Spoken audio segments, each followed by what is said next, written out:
யார் அந்த மர்ம நபர்கள்?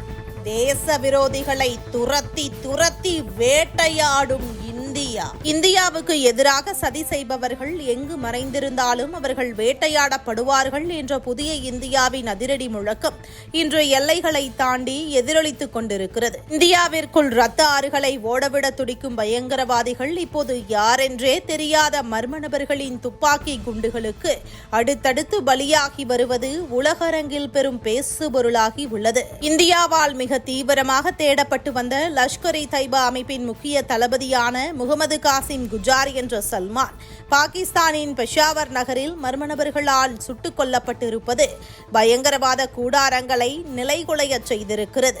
ஜம்மு காஷ்மீரில் அமைதியை குலைக்கவும் அப்பாவி மக்களை குறிவைத்து தாக்குதல் நடத்தவும் திட்டமிட்டுக் கொண்டிருந்த இந்த நபர் இப்போது விண்ணுலகிற்கு அனுப்பி வைக்கப்பட்டிருக்கிறார்.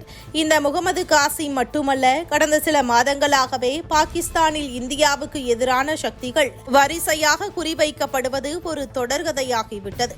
சில நாட்களுக்கு முன்புதான் 26 பேரை கொன்ற பெஹல்காம் பயங்கரவாத தாக்குதலுக்கு காரணமாக கருதப்படும் பாகிஸ்தான் ராணுவத்தின் லெப்டினன்ட் கர்னல் இம்ரான் தயால் மர்மமான முறையில் கொல்லப்பட்டார். அவரை தொடர்ந்து அதே தாக்குதலுக்கு மூளையாக செயல்பட்ட தேரா இஸ்மாயில் கான் என்பவர் தனது காரிலேயே மர்ம நபர்களால் சுடப்பட்டு உயிரிழந்தார்.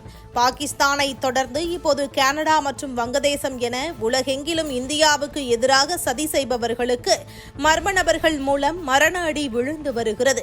குறிப்பாக கனடாவில் இந்தியாவால் தேடப்பட்டு வந்த காலிஸ்தான் பயங்கரவாதி ஹர்தீப் சிங் நிஜார் மர்ம நபர்களால் சுட்டுக் கொல்லப்பட்டார். அதன் பின் அங்கு ஆட்சி மாற்றம் ஏற்பட்டது.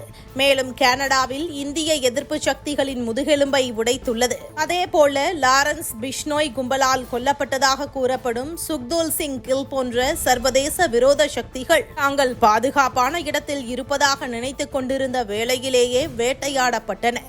வங்கதேசத்திலும் இதே நிலைதான் நீடிக்கிறது. அங்கு அடைக்கலம் புகுந்து கொண்டு இந்திய எல்லைகளில் ஊடுருவ திட்டமிடும் பயங்கரவாதிகள் மற்றும் அவர்களுக்கு துணை நிற்கும் தீய சக்திகள் அடுத்தடுத்து மர்மமான முறையில் ஒழிக்கப்பட்டு வருகின்றனர். இந்த புதிய இந்தியா தனது எதிரிகளை ஒருபோதும் மறப்பதும் இல்லை, மன்னிப்பதும் இல்லை. பிரதமர் மோடி, அமித்ஷா மற்றும் அஜித் தோவல் போன்ற இரும்பு மனிதர்களின் வழிகாட்டுதலில் இந்திய பாதுகாப்புத்துறை இன்று விஸ்வரூபம் எடுத்துள்ளது. வீட்டிற்குள் புகுந்து அடிப்போம் என்ற கொள்கை இப்போது வெறும் வார்த்தையாக இல்லாமல் செயலாக மாறிக்கொண்டிருக்கிறது. கனடாவில் இருந்தாலும் சரி, வங்கதேசத்தில் இருந்தாலும் சரி, இந்தியாவுக்கு எதிராக விஷத்தை கக்கும் எவனும் இனி நிம்மதியாக தூங்க முடியாது.